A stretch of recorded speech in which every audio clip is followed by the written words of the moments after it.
Neste vídeo você vai acompanhar 5 coisas que eu faria se eu estivesse começando a correr hoje. Esse vídeo vai ser sem enrolação e o primeiro aspecto que eu adotaria na minha vida é fazer um planejamento de treinamento. Então, eu organizaria quantas semanas eu teria para treinar, qual seria a minha meta ao final desse planejamento, inclusive colocaria um teste de aptidão física com 6 a 8 semanas de treino, estruturaria cada treino para cada dia, para cada semana, faria toda a organização para que eu não tenha frustrações no meio do caminho, o que é muito possível de acontecer. Um outro aspecto que fazer o planejamento vai agregar na minha jornada na corrida vai ter dias que vai estar frio, que eu não vou estar motivado, que eu não vou estar querendo sair para correr.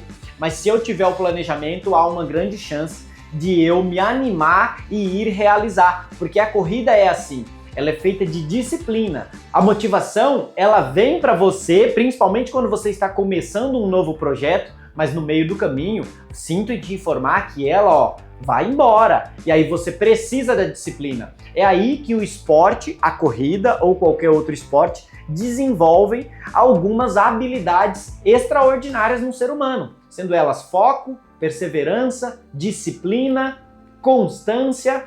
Essas habilidades o mercado de trabalho adora e o esporte desenvolve elas com muito mais facilidade. Por isso que uma das coisas que eu não abriria mão seria um planejamento.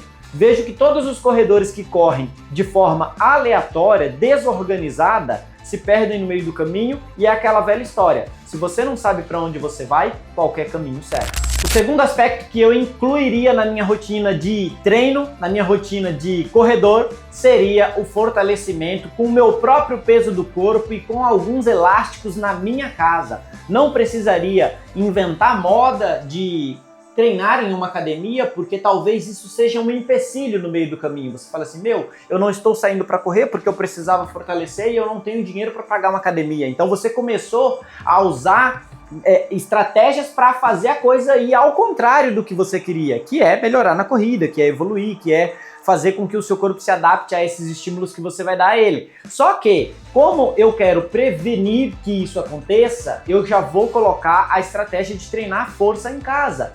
Fazer agachamento, avanço, panturrilha, abdominal, flexão de braço, hiperextensão lombar, abdução de quadril com elástico, extensão de quadril com elástico. São todos exercícios que eu não preciso estar numa academia para fazer e ter os benefícios do treino de força.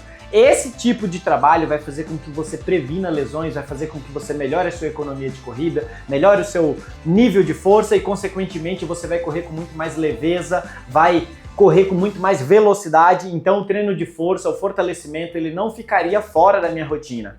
Vale lembrar que não necessariamente você precisa de pesos, tá bom? Como eu acabei de citar, você pode fazer com o próprio peso do corpo e com energia da força elástica. São coisas que hoje, mesmo dentro de uma academia, eu vou lá para usar o meu próprio peso do corpo e os próprios elásticos, tá bom? Esse é um aspecto indispensável, não deixe ele fora do teu planejamento, que eu tenho certeza que você vai me agradecer com o passar do tempo.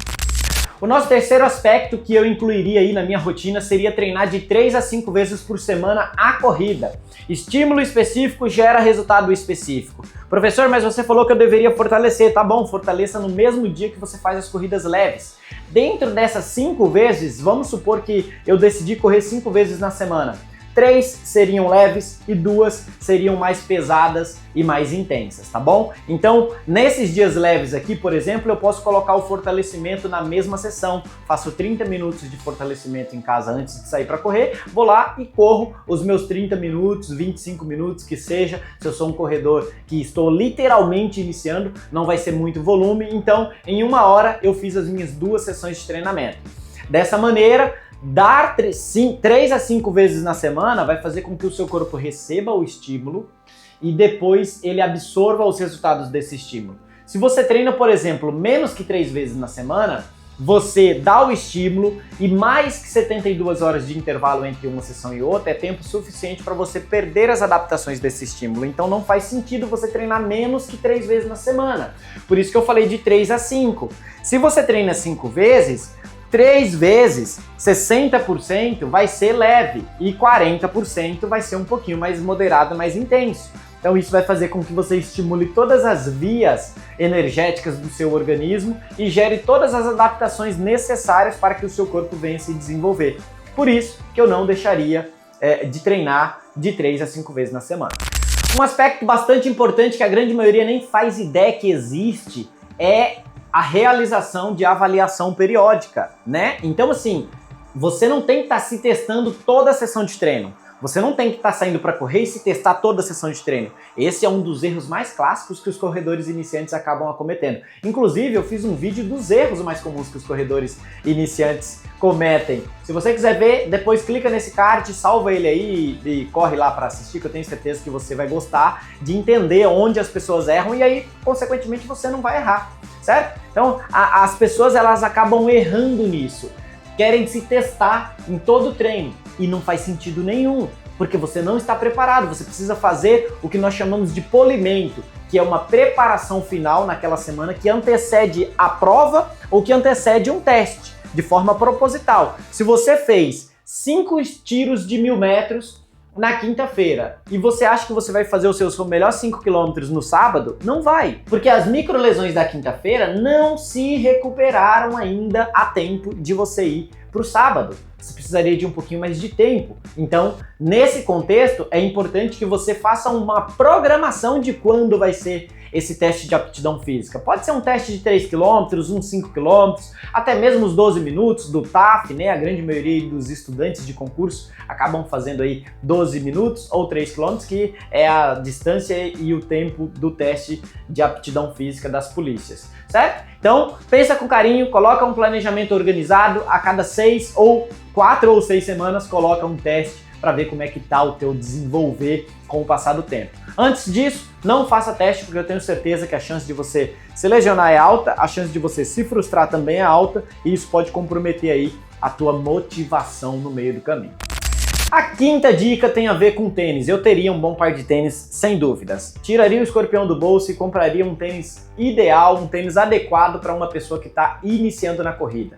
Pode ser um Corre 3 da Olímpicos, pode ser um Nike Zoom Vomero da Nike, pode ser um Invincible da Nike, pode ser um ASICS Cumulus, pode ser um Adidas SL, tem vários modelinhos aí que nós chamamos ele de pau para toda obra, serve para rodar, serve para fazer tiro, para fazer fartlek, para fazer longão, serve para tudo, tá bom? Não compraria um tênis de placa, de cara, a grande maioria acha que o segredo tá na tecnologia, nos materiais e esquecem que na verdade tem que treinar, tá bom? Então eu compraria um tênis mais da linha conforto / responsividade, que vai me ajudar a performar no treino.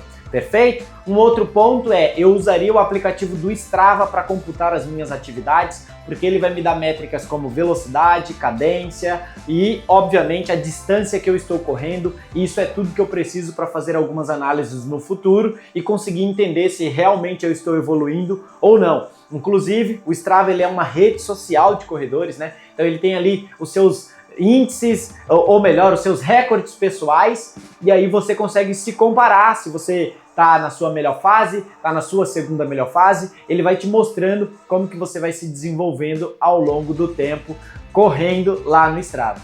Tá bom? Bom, esse vídeo vai sendo finalizado por aqui, eu espero que você tenha gostado. Se você gostou, deixa o like, aproveita, se inscreve no canal, ativa o sininho, que eu tenho certeza que você vai gostar de todos os outros conteúdos que tem por aqui. Inclusive, não sai não, fica aqui comigo, ó, tem vários vídeos aqui que você pode maratonar e aprender bastante sobre corrida, tá bom? Espero que você goste, valeu, até o próximo.